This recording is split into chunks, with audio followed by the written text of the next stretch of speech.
Krishna, dear devotees, welcome back to the daily readings of Srila Prabhupāda's books. We've been reading Srila Prabhupāda's books out loud almost every day for a very long time. And during Kartik for 19 years in a row, Vaisheshika Prabhu and I established this format of reading straight and then having reflections. And of course we were doing 5 hours a day during Kartik. Quite intense, but quite wonderful. And I'm reading out loud. Every year I update my database with the latest polish edits, which have become maybe some kind of controversy. But the thing is, when you read these books as much as we have been reading them out loud with a group of devotees, and you hear how wonderful they are, and then when there is some difference, whenever it's discussed, especially in Govardhan, because we have different devices in different books, so there are different versions, and sometimes there's questions. And every single time, without exception, now we're talking about frontline preachers, translators, serious devotees. Devotees do read the books. Without exception, every single one of them agreed that the latest polish edit that was done by Jayadvaita Maharaj Dravida they heard Prabhupada's voice clearer and stronger. And there was not any interruption of his bhav, of his train of thought, of his flow of empowerment. Nothing. It just keeps getting better and better. So please remember that when you hear anybody talking about this issue in a kind of controversial way or a conspiratorial way, tell them the truth. The truth will set you free. Śrīmad-Bhāgavatam Mahima Stotram from Sri Krishna Lila Stava by Srila Sanatana Goswami. Beautiful glorification of the Śrīmad-Bhāgavatam. It goes like this. Sarva Shastrabdi Piyusha Sarva Vedaika Satpala Sarva Siddhanta Ratnadya Sarva Lokaika Drikprada. O nectar from the ocean of all scriptures, singular fruit of all the Vedas, rich mine of the precious gems of all conclusive truths, you are the only giver of sight to all the worlds. Sarva Bhagavata Prana Śrīmad-Bhāgavata Prabho Kalidvanduditaditya Shri Krishna Parivartita. O life air of all the Supreme Lord's devotees, O Master, Śrīmad-Bhāgavatam, you are the sun risen in the darkness of Kali. You are the exact image of Sri Krishna. Paramananda Pataya Prema Varshakshadaya Te Sarvada Sarvasevyaya Shri Krishnaya Namostume. I bow down to you, who are supremely blissful to read. Your every syllable pours down a flood of prema. You can always be served by everyone. You are Sri Krishna himself. Madhika Bando Matsangin Madguro Madmahadana Madnisdadaga Madbhagya Mad Ananda Namostute. My only friend, my constant companion, my spiritual master, my great wealth, my savior, my good fortune, my source of ecstasy, I bow down to you. Asadu sadutadayin adini chotatakada hanamunchagada chinmam premna rit kantayok spuda. O bestower of saintliness to the unsaintly, O exalter of the most fallen, please never leave me. Always appear in my heart and my voice with pure love. Om Namo Bhagavate Vasudevaya. Om Namo Bhagavate Vasudevaya. Om Namo Bhagavate Vasudevaya. All right, Krishna is moving on from pastime to pastime. Actually, every second, every instant of Krishna's pastime is a pastime. Chapter 60 talks between Krishna and Rukmiṇī. Once upon a time, Lord Krishna, the Supreme Personality of Godhead, the bestower of all knowledge upon all living entities, from Brahma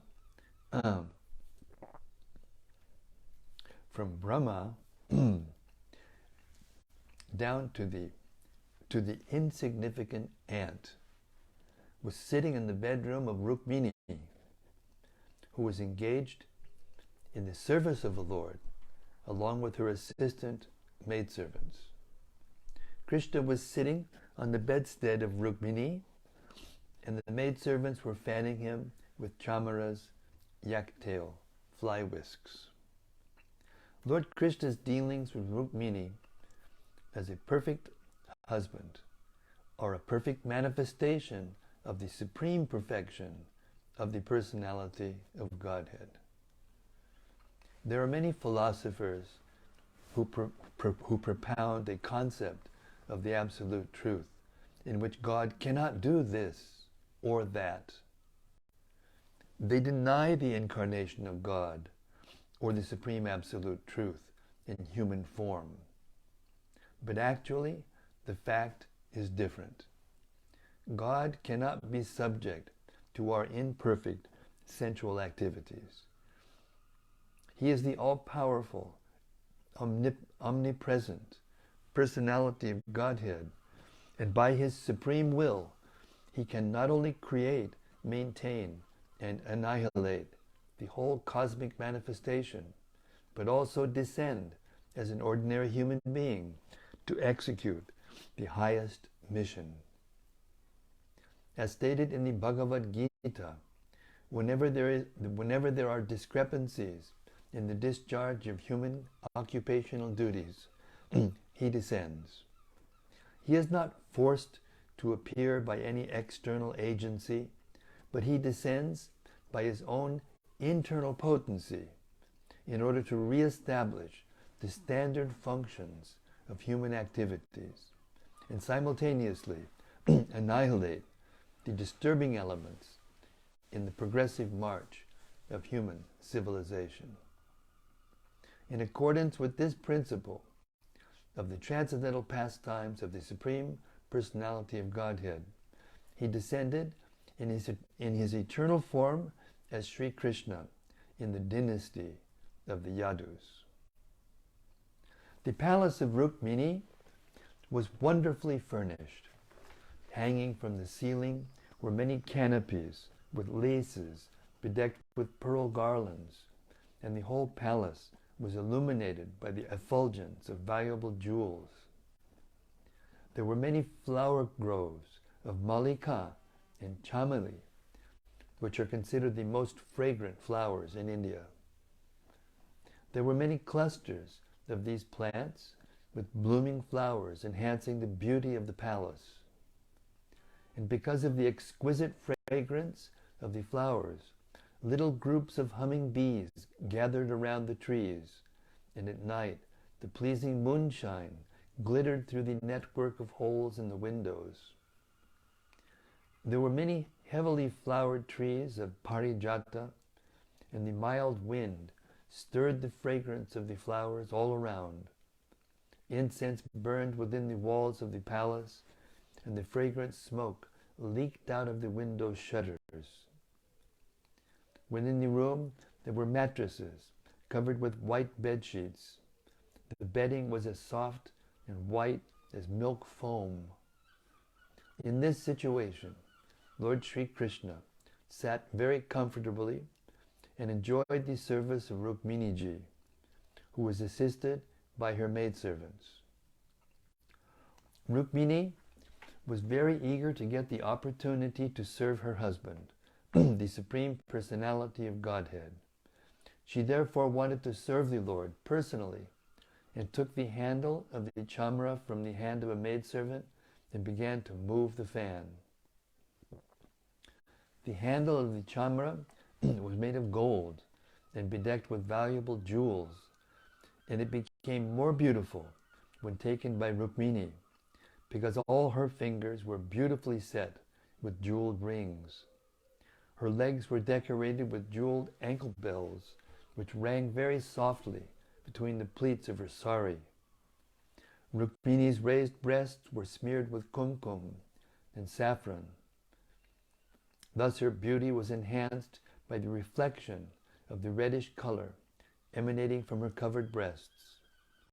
Her high hips were decorated with a jeweled lace girdle, and a locket of great effulgence hung on her neck. Above all, because she was engaged in the service of Lord Krishna, although at that time she was old enough to have grown-up sons, her beautiful body was beyond compare in the three worlds. When we take account of her beautiful face, it appears that the curling hair on her head, the beautiful earrings on her ears, her smiling mouth, and her necklace of gold all combined to shower rains of nectar. And thus it was definitely proved that Rukmiṇī was none other than the original goddess of fortune, who is always engaged in the service of the lotus feet of Narayana. The pastimes of Krishna and Rukmiṇī in Dwarka are accepted by great authorities as manifestations of those of Narayana and Lakshmi, which are of an exalted opulence.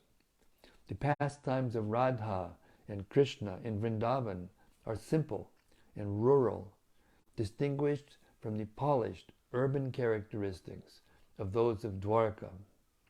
The characteristics of Rukmiṇī were unusually bright, and Krishna was very much satisfied with her behavior.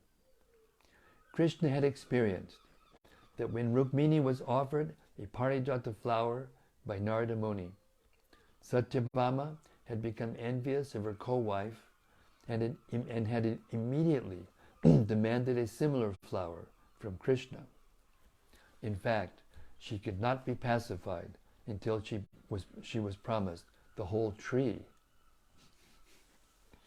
And Krishna actually fulfilled his promise. He brought the tree down to the earth planet from the heavenly kingdom. After this episode, Krishna expected that because Satyabhama had been rewarded with a full tree of parijata, Rukmiṇī would also demand something. Rukmiṇī did not mention anything of the incident. However, Rukmiṇī did not mention anything of the incident, for she was grave and simply satisfied in her service. Krishna wanted to see her a bit irritated, and therefore he schemed to see the beautiful face of Rukmiṇī in an irritated condition. Although Krishna had more than 16,100 wives, he used to behave with each of them with familial affection.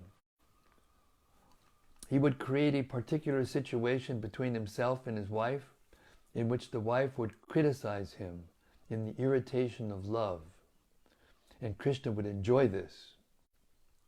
In this case, because Krishna could not find any fault with Rukmiṇī, for she was very grave and always engaged in his service, he smilingly, in great love, began to speak to her just to provoke her loving anger. Rukmiṇī was the daughter of Bhishmaka, a powerful king. Thus, Krishna did not address her as Rukmiṇī. He addressed her this time as the princess.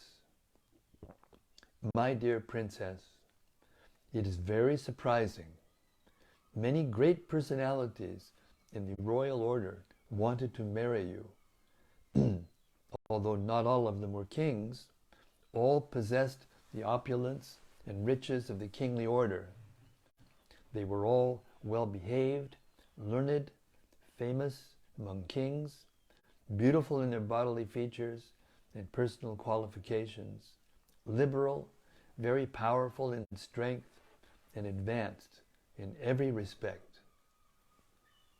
They were not unfit in any way, and over and above that, your father and your brother had no objection to such a marriage.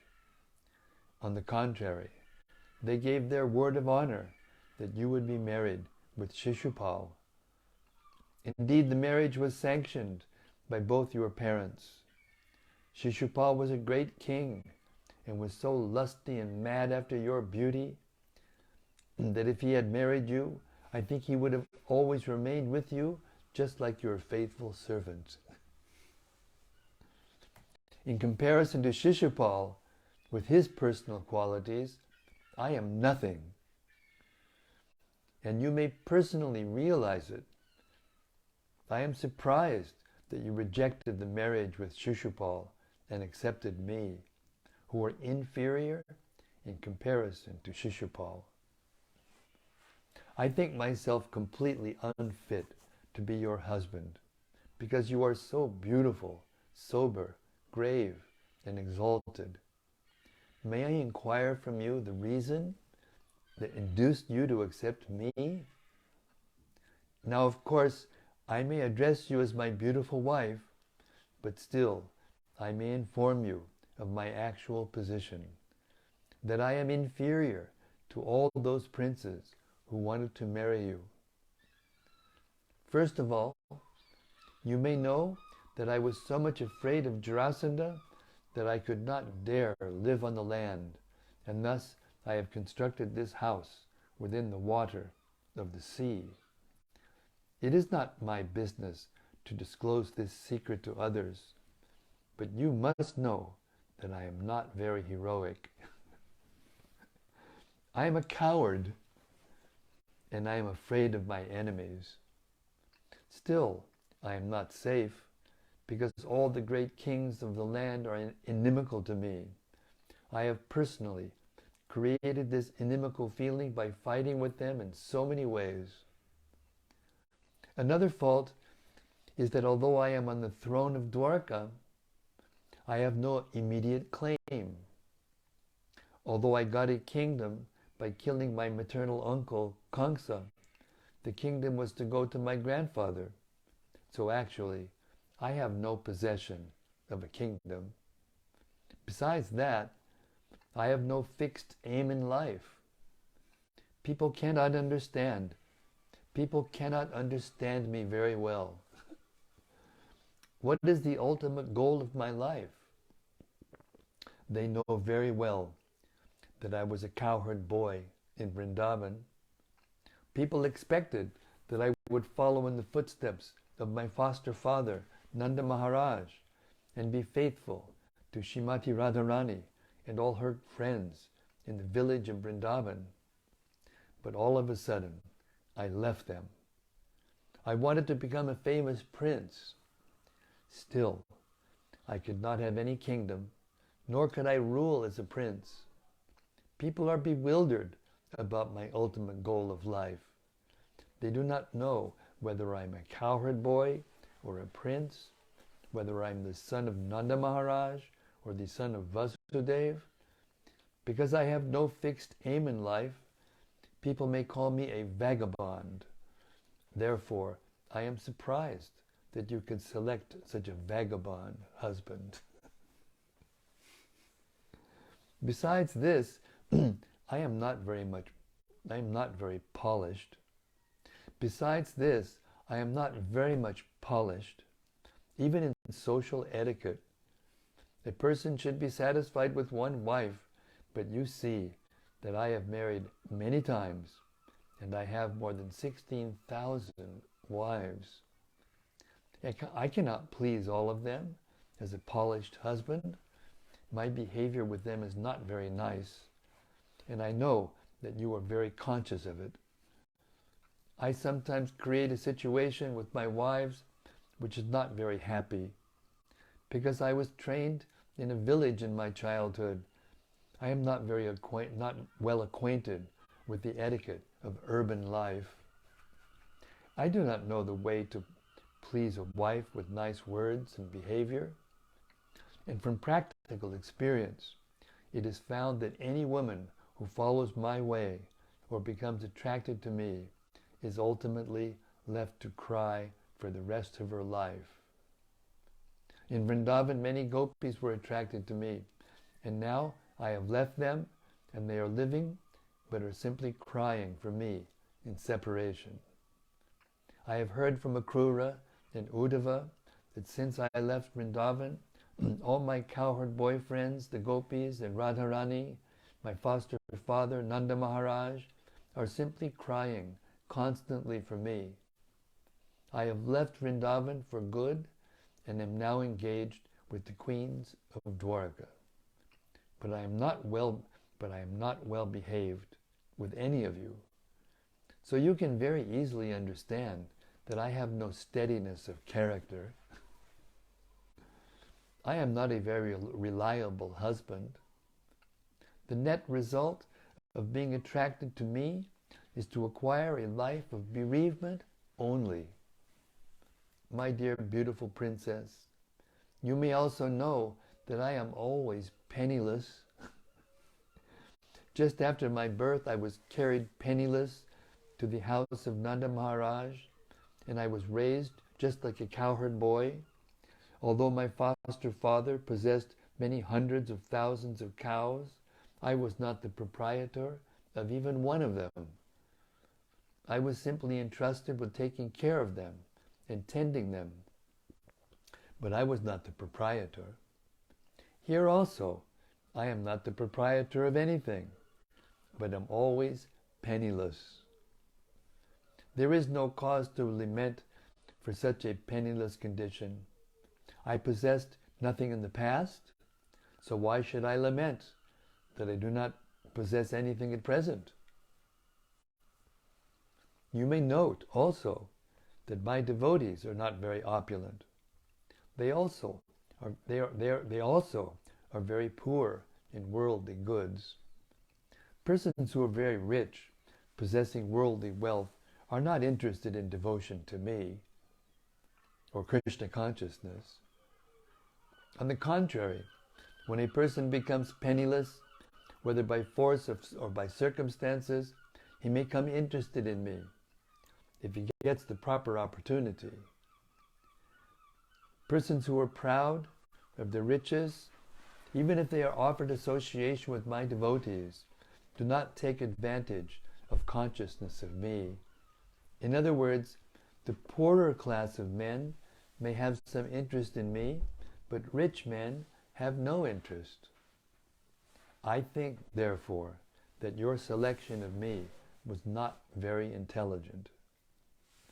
You appear very intelligent, trained by your father and brother, but ultimately you have made a great mistake in selecting your life's companion. But there is no harm. The mistake can still be rectified, and it is better late than never. You are at liberty to select a suitable husband who is actually an equal to you in opulence, family tradition, wealth, beauty, education, in all respects. Whatever mistakes you may have made may be forgotten. Now you may chalk out your own lucrative plan of life. Usually a person does not establish a marital relationship with a person who is either higher or lower than his position. My dear daughter of the king of Vidarbha, I think you did not consider very sagaciously before your marriage. Thus you made a wrong selection by choosing me as your husband. You mistakenly heard about my having very exalted character, although factually I was nothing more than a beggar. Without seeing me and my actual position, simply by hearing about me, you selected me as your husband. That was not very rightly done. Therefore, since it is better late than never, I advise you to now select one of the great Kshatriya princes and accept him as your life's companion, and you may reject me. Krishna was proposing that Rukmiṇī divorce him at a time when Rukmiṇī already had grown-up children. Therefore, Krishna's whole proposition appeared to be something unexpected, because according to the Vedic culture, there is no such thing as separation of husband and wife by divorce. Nor was it possible for Rukmiṇī to choose a new husband at her advanced age when she had many married sons. To Rukmiṇī, every one of Krishna's proposals appeared crazy, and she was surprised that Krishna could say such things. Simple as she was, her anxiety was increasing more and more at the thought of separation from Krishna.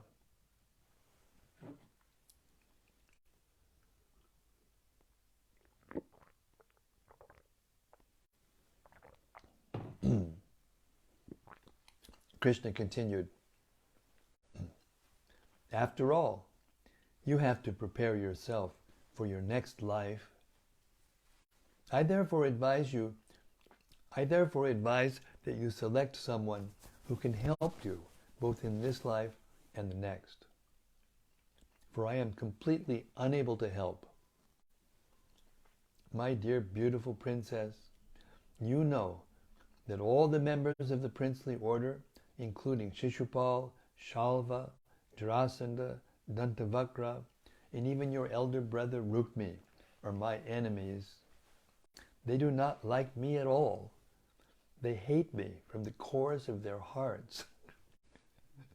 All these princes were very much puffed up with their worldly possessions and did not care a fig for anyone who came before them. In order to teach them some lessons, I agreed to kidnap you according to your desire.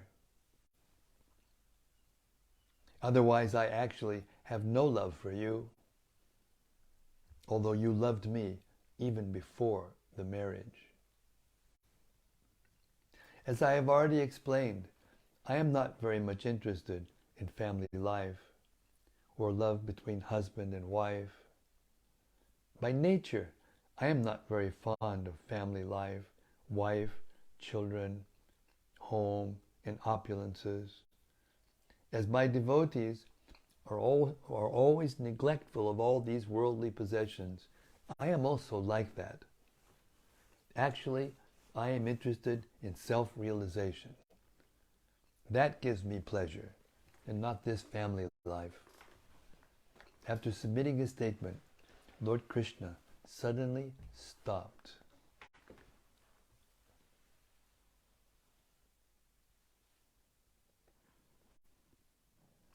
The great authority, Shukadeva Goswami, remarks that Krishna almost always passed his time with Rukmiṇī, and Rukmiṇī was a bit proud to be so fortunate that Krishna never left her, even for a moment. Krishna, however, does not like any of his devotees to be proud. As soon as a devotee becomes so, by some tactic, he cuts down that pride. In this case also, Krishna said many things which were hard for Rukmiṇī to hear. She could only conclude that although she was proud of her position, Krishna could be separated from her at any moment. Rukmiṇī was conscious that her husband was not an ordinary human being. He was the Supreme Personality of Godhead, the Master of the three worlds.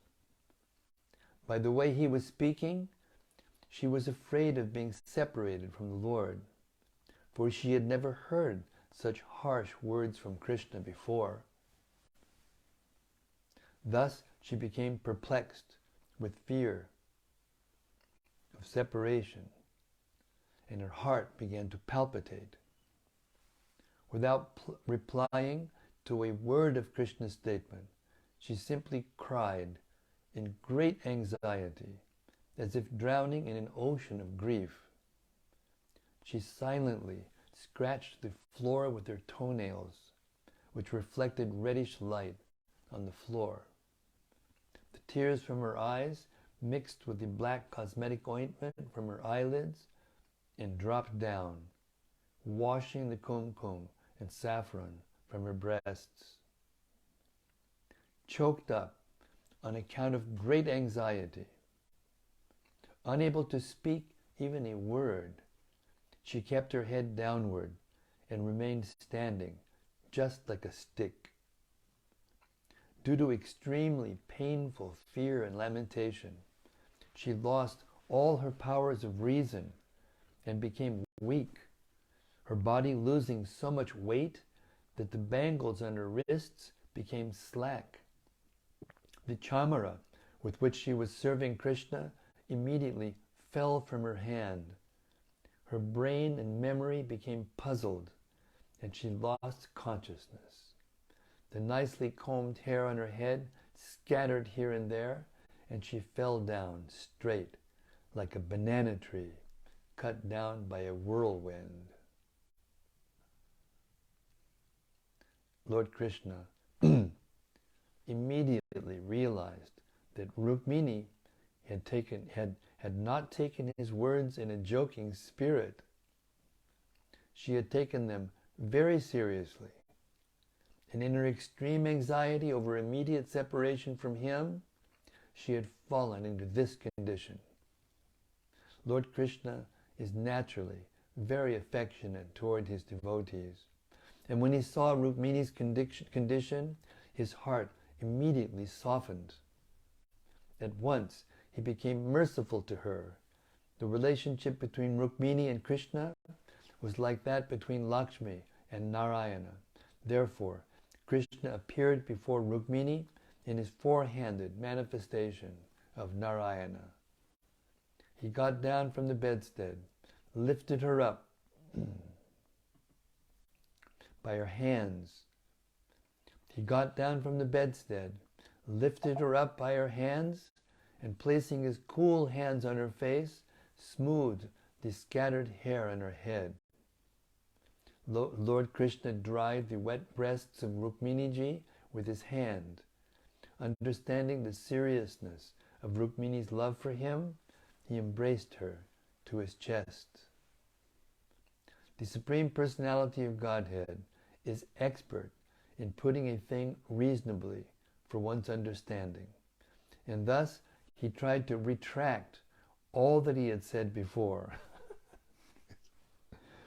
He is the only resort for all devotees, and so he knows very well how to satisfy his pure devotees.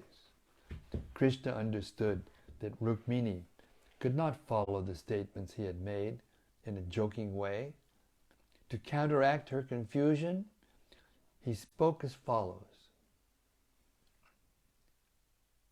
My dear daughter of King Vidarbha, my dear Rukmiṇī, please do not misunderstand me.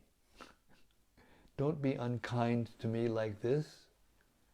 I know that you are sincerely and seriously attached to me. You are my eternal companion. The words which have affected you so much are not factual. I wanted to irritate you a bit, and I was expecting you to make counter answers to those joking words. Unfortunately, you have taken them seriously. I am very sorry for it. I expected that your red lips would tremble in anger when you heard my statement that you would chastise me, and that you would chastise me with many words. O perfection of love, I never expected that your condition would be like this. I expected that you would cast your unblinking glance upon me in retaliation, and that I would thus be able to see your beautiful face in that angry mood. My dear beautiful wife, you know that because we are householders, we are always busy in many household affairs and long for a time when we can enjoy some joking words between us. That is our ultimate gain in household life. Actually, householders work very hard day and night, but all fatigue of the day's labor is minimized as soon as they meet, husband and wife together, and enjoy life in many ways. Lord Krishna wanted to exhibit himself as being like an ordinary householder who delights himself by exchanging joking words with his wife. He therefore repeatedly requested Rukmiṇī not to take those words very seriously. In this way, when Lord Krishna pacified Rukmiṇī by his sweet words, she could understand that what he had formerly said was not actually meant seriously, but was spoken to evoke some joking pleasure between themselves. She was therefore pacified by hearing the words of Krishna. Gradually she was freed from all fear of separation from him, and she began to look at his face very cheerfully with her naturally smiling face. She said, "My dear lotus-eyed Lord, your statement that we are not a fit combination is completely right. It is not possible for me to come to an equal level with you. You are the reservoir of all qualities, the unlimited Supreme Personality of Godhead. How can I be a fit match for you? There is no possibility of comparison with you, who are the master of all greatness, the controller of the three qualities, and the object of worship for great demigods like Brahma and Lord Shiva. As far as I am concerned, I am a product of the three modes of material nature, which impede the progressive advancement of devotional service. When and where can I be a fit match for you? My dear husband, you have rightly said that you have taken shelter in the water of the sea, as if you were afraid of the kings. But who are the kings of this material world? I do not think that the so-called royal families are kings of the material world. The kings of the material world are the three modes of material nature, who are actually its controllers. You are situated in the core of everyone's heart, where you remain completely aloof from the touch of the three modes of material nature, and there is no doubt about it. You say you always maintain enmity with the worldly kings, but who are the worldly kings? I think the worldly kings are the senses. They are the most formidable, and they control everyone. Certainly you maintain enmity with these material senses. You are never under the control of the senses. Rather, you are the controller of the senses, Rishikesha. My dear Lord, you have said that you are bereft of all royal power, and that is also correct. Not only are you bereft of supremacy over the material world, but even your servants, those who have some attachment to your lotus feet, also give up supremacy over the material world, because they consider the material position to be the darkest region, which checks the progress of spiritual enlightenment. Your servants do not like material supremacy, so what to speak of you? My dear Lord, your statement that you do not act as an ordinary person with a particular aim of life is also perfectly correct. Even your great devotees and servants, known as great sages and saintly persons, remain in such a state that no one can get any clue as to the aim of their lives. Human society considers them crazy and cynical. Their aim of life remains a mystery to the common human being. The lowest of mankind can know neither you nor your servants. A contaminated human being cannot even imagine the pastimes of you and your devotees. O Unlimited One, when the activities and endeavors of your devotees remain a mystery to the common human beings, how can your motives and endeavors be understood by them? All kinds of energies and opulences are engaged in your service, but still they rest at your shelter. You have described yourself as penniless, but this condition is not poverty, since there is nothing in existence but you. You do not need since there is nothing in existence but you do not need to possess anything. You yourself are everything. Unlike others, you do not require to purchase anything extraneously. With you, all contrary things can be adjusted, because you are absolute. You do not possess anything, but no one is richer than you. In the material world, no one can be rich without possessing. Since your lordship is absolute, you can adjust the contradiction of possessing nothing, but at the same time being the richest. In the Vedas it is stated that although you have no material hands and legs, you accept everything offered in devotion by the devotees. You have no material eyes and ears, but still you can see and hear everything, everywhere. Although you do not possess anything, the great demigods who accept prayers and worship from others come and worship you to solicit your mercy. How can you be categorized among the poor?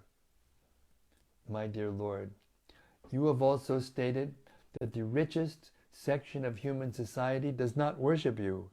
This is also correct, because persons who are puffed up with material possessions think of utilizing their property for sense gratification. When a poverty-stricken man becomes rich, he makes a program for sense gratification due to his ignorance of how to utilize his hard-earned money. Under the spell of the external energy, he thinks that his money is properly employed in sense gratification, and thus he neglects to render you transcendental service. My dear Lord, you have stated that persons who possess nothing are very dear to you. Renouncing everything, your devotee wants to possess only you. I see, therefore, that a great sage like Narada Muni, who does not possess any material property, is still very dear to you. And such persons do not care for anything but your lordship. My dear Lord, you have stated that a marriage between persons equal in social standing, beauty, riches, strength, influence, and renunciation can be a suitable match. But this status of life can be possible only by your grace. You are the supreme, perfectional source of all opulences. Whatever opulent status one may have is all derived from you. As described in the Vedanta Sutra, Janmadyasya yataha. You are the supreme source from which everything emanates, the reservoir of all pleasures. Therefore, persons endowed with knowledge desire only to achieve you and nothing else. To achieve your favor, they give up everything, even the transcendental realization of Brahman. You are the supreme, ultimate goal of life. You are the reservoir of all interests of the living entities. Those who are actually well motivated desire only you. And for this reason, they give up everything to attain success. They therefore deserve to associate with you. In the society of the servitors and served in Krishna consciousness, one is not subjected to the pains and pleasures of material society, which functions according to sex attraction. Therefore, everyone, whether man or woman, should seek to be an associate in your society of servitors and served. You are the Supreme Personality of Godhead. No one can excel you, nor can anyone come up on an equal level with you. The perfect social system is that in which you remain in the center. The perfect social system is that in which you remain in the center, being served as the Supreme, and all others engage as your servitors. In such a perfectly constructed society, everyone can remain eternally happy and blissful. My Lord, you have stated that only the beggars praise your glories, and that is also perfectly correct. But who are those beggars? Those beggars are all exalted devotees, liberated personalities, and those in the renounced order of life. They are all great souls and devotees who have no other business than to glorify you. Such great souls forgive even the worst offenders. These so-called beggars execute their spiritual advancement in life, tolerating all the tribulations in the material world. My dear husband, do not think that I accepted you as my husband out of my inexperience. Actually, I followed all these great souls. I followed the path of these great beggars and decided to surrender my life unto your lotus feet. You have said that you are penniless, and that is correct, for you distribute yourself completely to these great souls and devotees. Knowing this fact perfectly well, I rejected even such great personalities as Lord Brahma and King Indra. My Lord, the great time factor acts under your direction only. The time factor is so great and powerful that within moments it can affect devastation anywhere within the creation. Considering all these factors, I thought Jarasandha, Shishupal, and similar princes who wanted to marry me to be no more important than ordinary insects. My dear all-powerful son of Vasudeva, your statement that you have taken shelter within the water of the ocean out of fear of all the great princes is quite unsuitable. For my experience with you contradicts this. I have actually seen that you kidnapped me forcibly in the presence of all these princes. At the time of my marriage ceremony, simply by giving a jerk to the string of your bow, you very easily drove the others away and kindly gave me shelter at your lotus feet.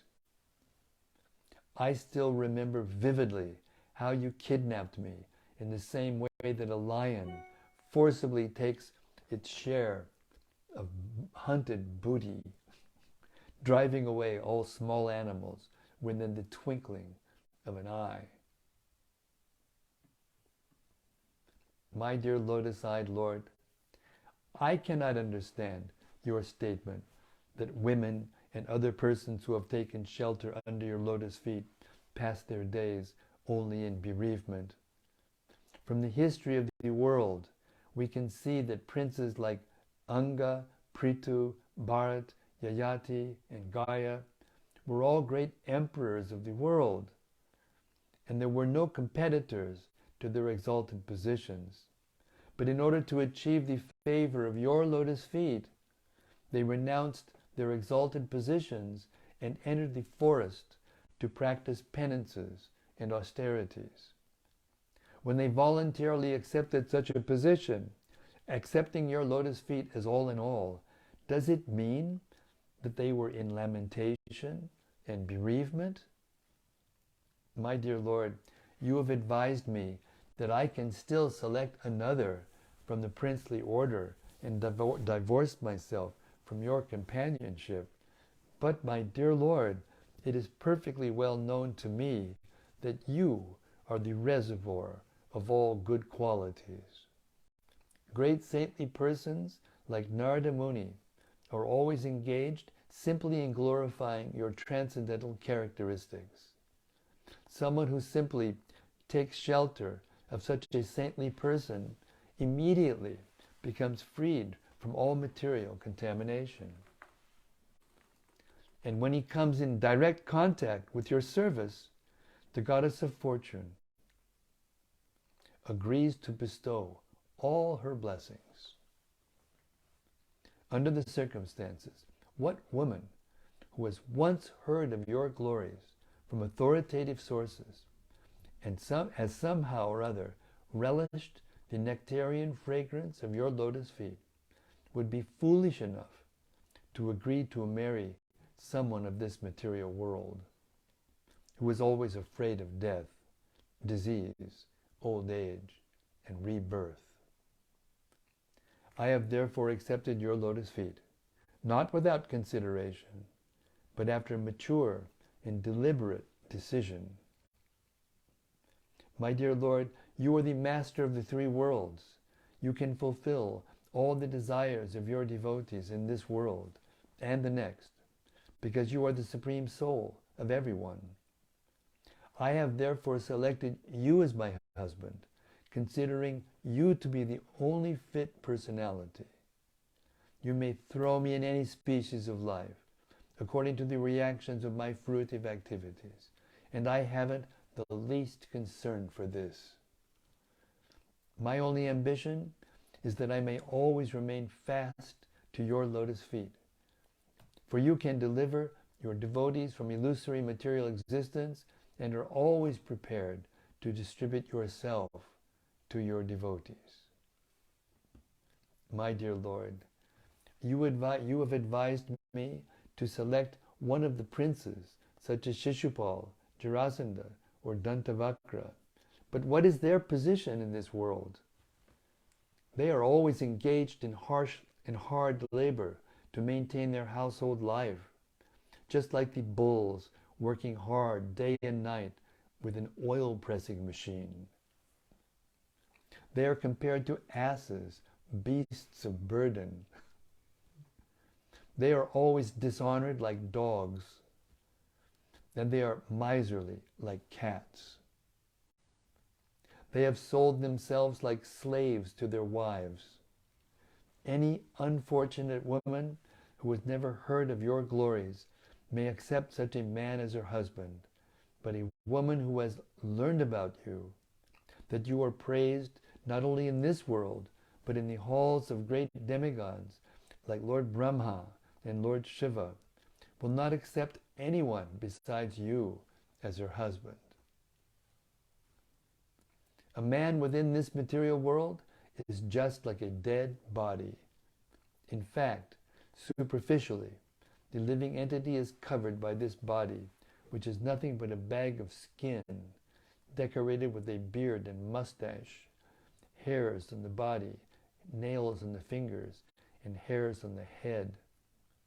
Within this decorated bag are bunches of muscles, bundles of bones, and pools of blood, always mixed with stool, urine, mucus, bile, and polluted air, and enjoyed by different kinds of insects and germs. A foolish woman accepts such a dead body as her husband, and in sheer misunderstanding loves him as her dear companion. This is possible only because such a woman has never relished the ever blissful fragrance of your lotus feet. My dear lotus eyes husband, you are self-satisfied. You do not care whether or not I am beautiful or qualified. You are not at all concerned about it. Therefore, your non-attachment for me is not at all astounding. It is quite natural. You cannot be attached to any woman, however exalted her position and beauty. Whether you are attached to me or not, may my devotion and attention be always engaged at your lotus feet. The material mode of passion is also your creation. So when you passionately glance upon me, I accept it as the greatest boon of my life. I am ambitious only for such auspicious moments. After hearing Rukmiṇī's statement and her clarification of each and every word he had used to arouse her anger of love toward him, Krishna addressed Rukmiṇī as follows. My dear chaste wife, my dear princess, I expected such an explanation from you, and only for this purpose did I speak all those joking words, so that you might be cheated of the real point of view. Now my purpose has been served. The wonderful explanation you have given of my every word is completely factual and approved by me.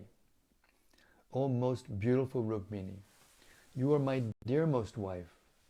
I am greatly pleased to understand how much love you have for me. Please take it for granted that no matter what ambition and desire you may have, and no matter what you might expect from me, I am always at your service. And it is a fact also that my devotees, my dearmost friends and servitors, are always free from material contamination, even though they are not inclined to ask me for such liberation. My devotees never desire anything from me except to be engaged in my service. And yet, because they are completely dependent on me, even if they are found to ask something from me, that is not material. Such ambitions and desires, instead of becoming the cause of material bondage, become the source of liberation from this material world. My dear chaste and pious wife, I have tested on the basis of strict chastity your love for your husband, and you have passed the examination most successfully. I have purposefully agitated you by speaking many words not applicable to your character, but I am surprised to see that not a pinch of your devotion to me has been deviated from its fixed position. My dear wife, I am the bestower of all benedictions, even up to the standard of liberation from this material world. And it is I only who can stop the continuation of material existence and call one back home, back to Godhead. One whose devotion for me is unadulterated, worships me for some material benefit, just to keep himself in the world of material happiness, culminating in the pleasure of sex life.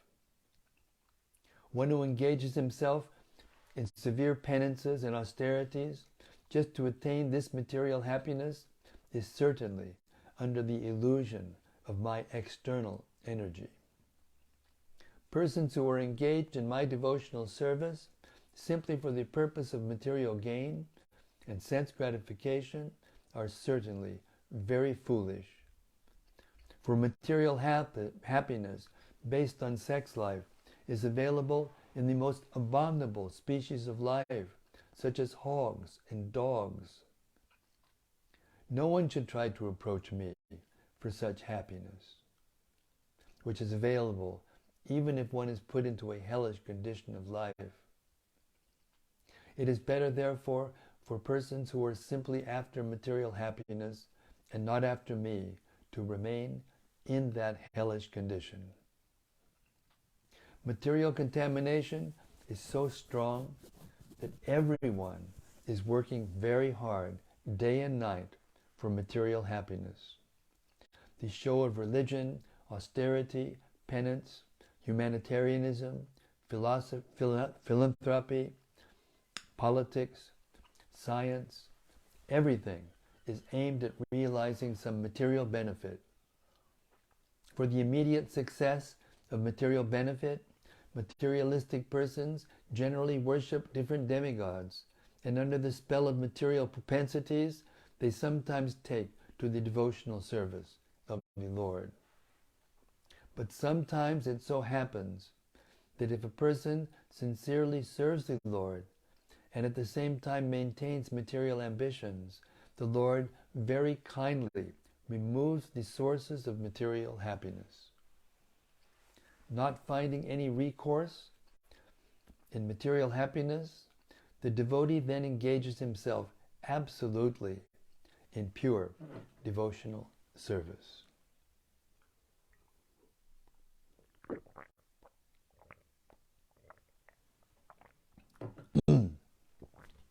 Lord Krishna continued, "My dear best of queens, I clearly understand that you have no material ambition.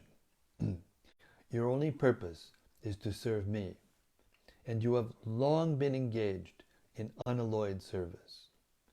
Exemplary, unalloyed devotional service not only can bestow upon the devotee liberation from this material world, but it also promotes him to the spiritual world, to be eternally engaged in my service.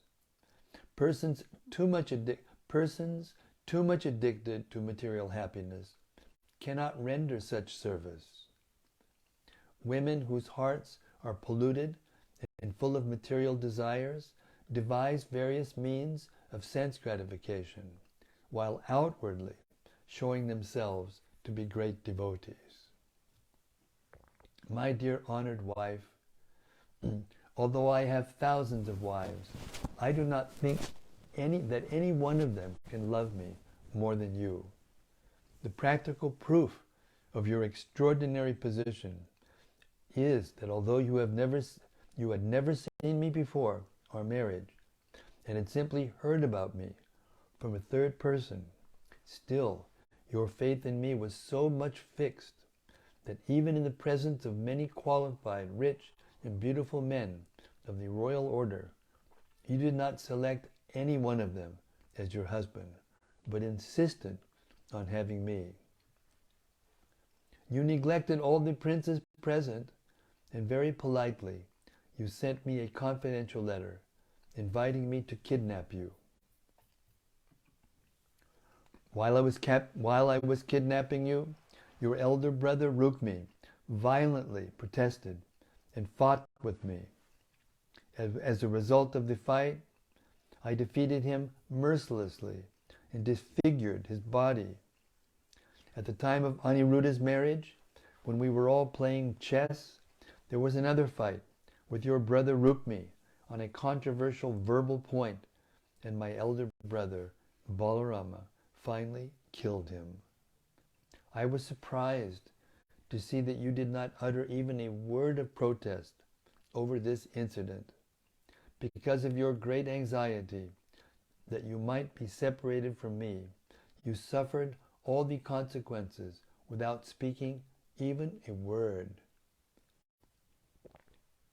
As a result of this great silence, my dear wife, you have purchased me for all time.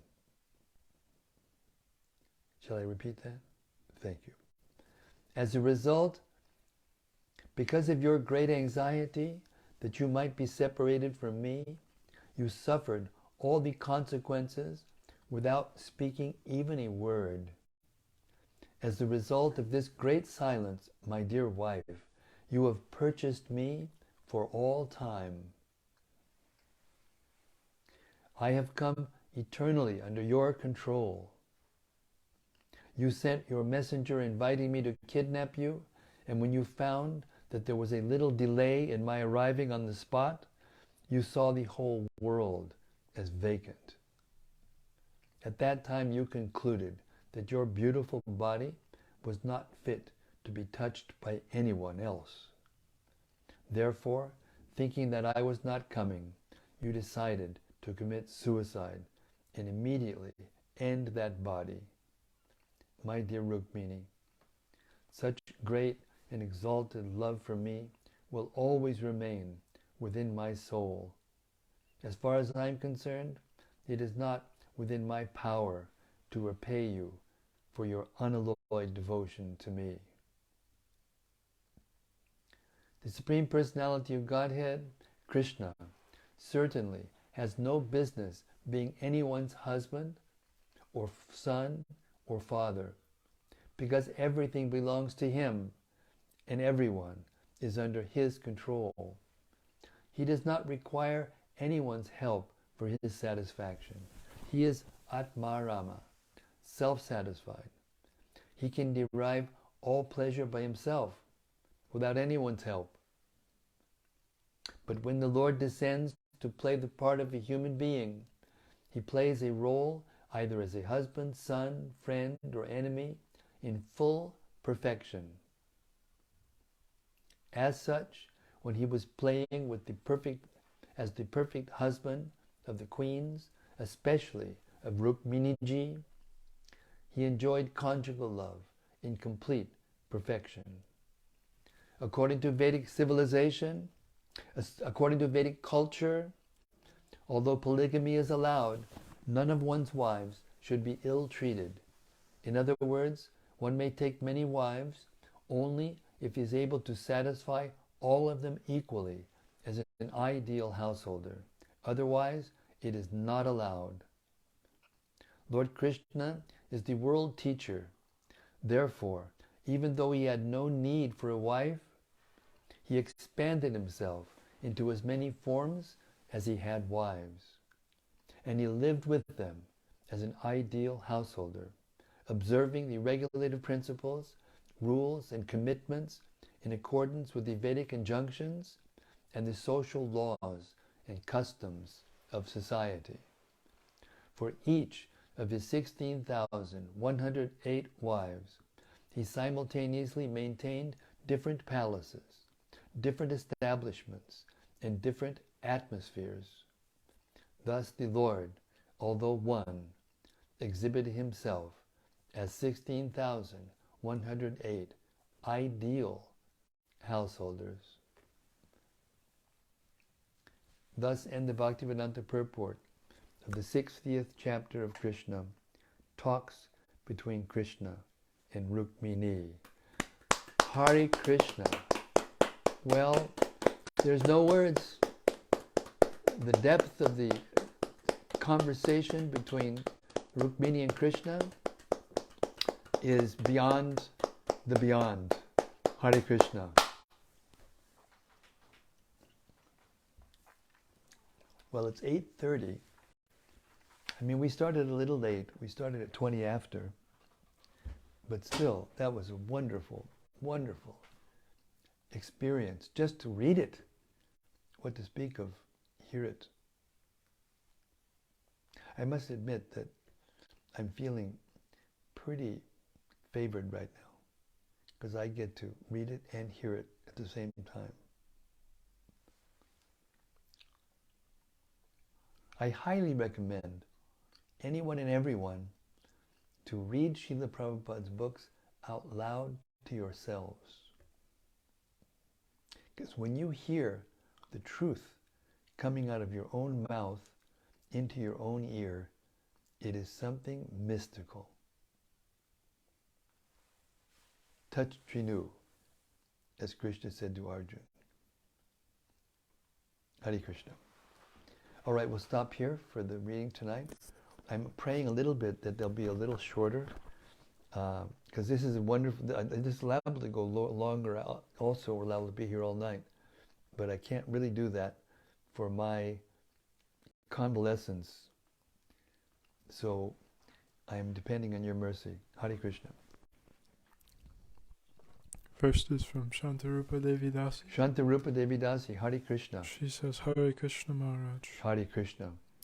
From Rati Manjari, she says, Jai Guru Maharaj. Jai Guru Maharaj. She says that every time. The first time. The first thing she says. Hare Krishna, Rati. Gopakanya Devi Dasi. She says, Jai Maharaj, Hare Krishna. All glories to Śrīla Prabhupāda.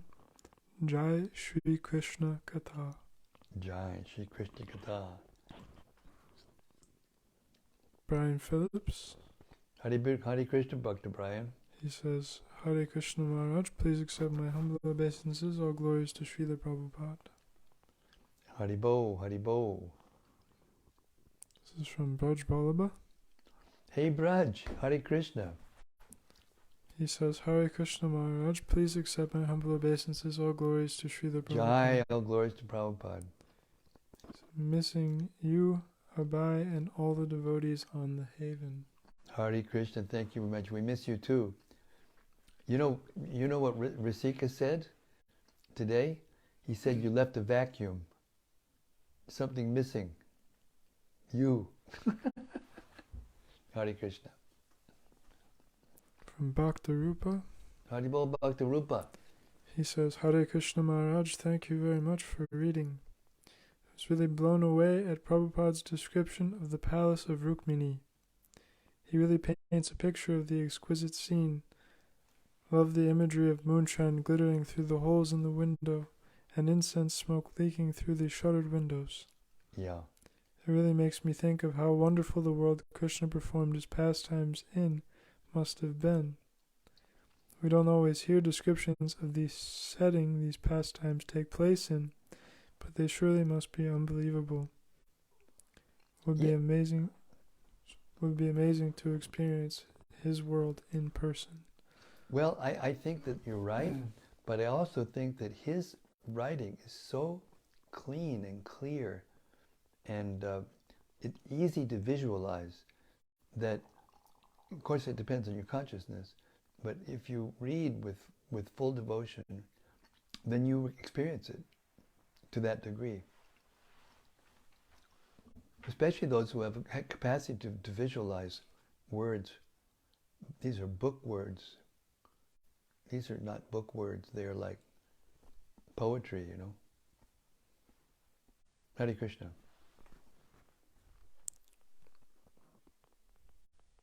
From Sabina Kurana. Sabina Kurana, Hare Krishna. Says, Jai, so nectarian. Hare Krishna. And more from Bhakta-Rupa. He says, wow, Rukmiṇī's explanations are so comprehensive and deep. It's very intriguing that Krishna tested her in this way to draw out her devotion. I recently heard from Bhakti Tirtha Maharaj that when we go through rough patches in Krishna consciousness, we can see it as Krishna testing us, watching to see how we will react. How can we ensure we pass these small tests and don't fall prey to the mind's nonsense? Well, this is the eternal question most devotees ask if they don't have it, but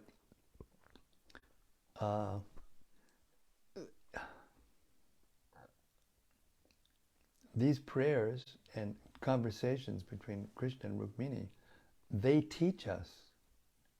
When you say, how can we have it? By hearing submissively and by aspiring, by increasing our desire to be, you know, an associate of Krishna and devotees such as Rukmiṇī.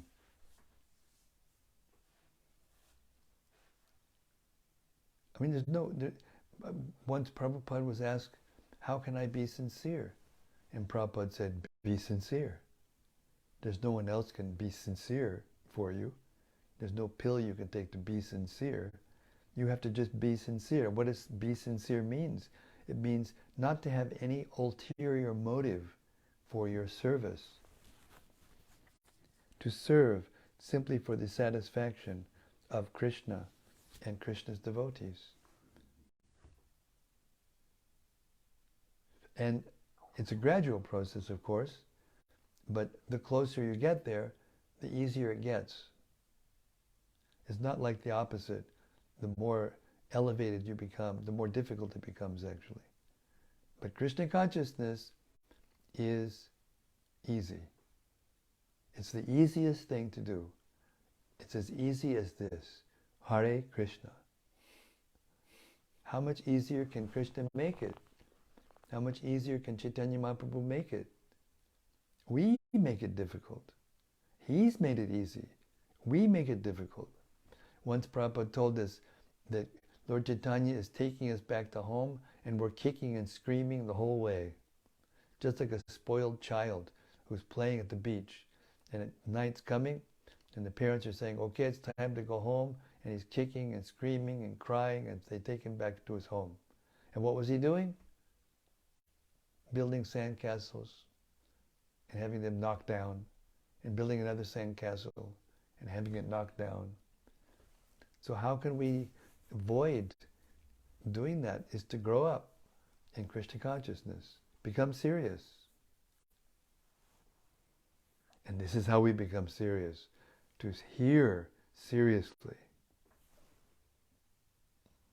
With the intent on purifying our hearts and with the, how do I say, the using the facility that each one of us has in the human form of life to desire the right thing, to cultivate the desire for the right thing. And we can't even know what the right thing is without these books. So keep on hearing these books, cover to cover, for the rest of your life, and aspire. Rupa Goswami said, if you want to live in this material world without becoming attached or covered by the material energy, then make it your ambition to serve Krishna. Make it your ambition, to be in that palace in some forms, a maidservant or a manservant or anything. Hare Krishna. Anandamurti, Hari Bol. She says, Dear Guru Maharaj and all assembled devotees, please accept my humble obeisances. All glories to Śrīla Prabhupāda. Thank you so much for giving me the opportunity to hear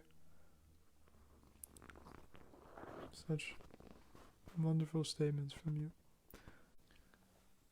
I feel I am so fortunate to hear these statements of Śrīla Prabhupada, which are coming from Parampara. This is a supreme truth. Rukmiṇī is so exalted, and she gives us the ideal example how to serve Lord Sri Krishna by unflinching devotional service. Correct. Thank you. Thank you. Follow in the footsteps. This is another answer to Bhaktirupa's question. Follow in the footsteps. Don't imitate, but follow in the footsteps of the great souls. Follow their instructions. Be submissive. Hare Krishna. Serve.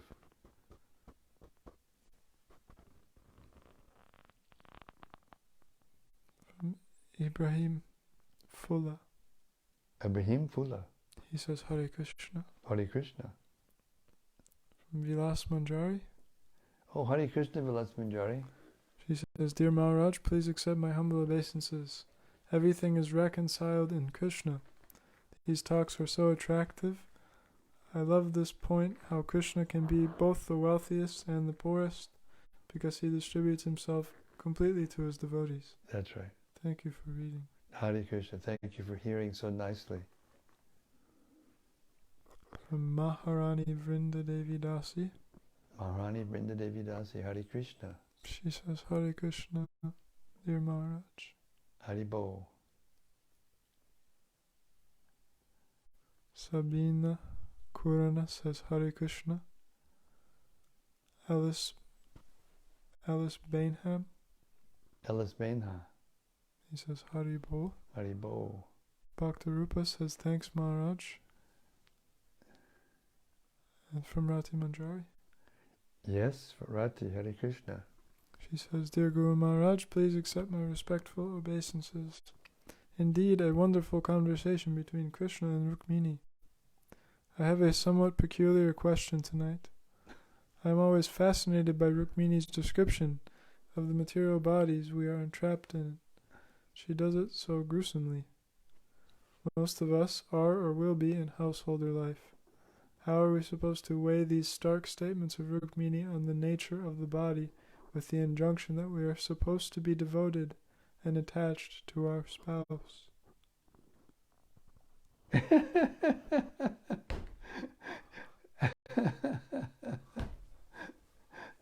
It's not just householders, it's everybody in the material body is full of those things. We're not supposed to adjust it in such a way that it's nice. We're supposed to hear it and realize it, that it's abominable. How do you do that?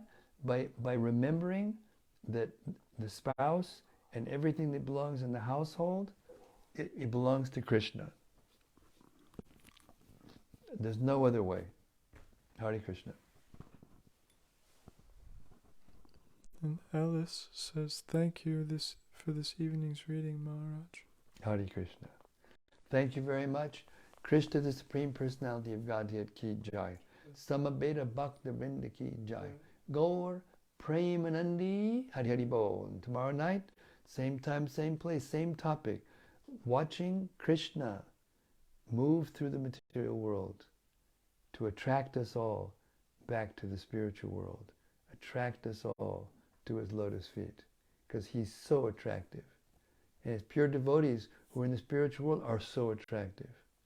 And this is why all devotees, even if they're very advanced, they glorify the spiritual world. Even if they want to stay here and serve Krishna eternally, still they glorify the spiritual world. Because there you can be with all devotees of that exalted character. See you tomorrow night. Hare Krishna.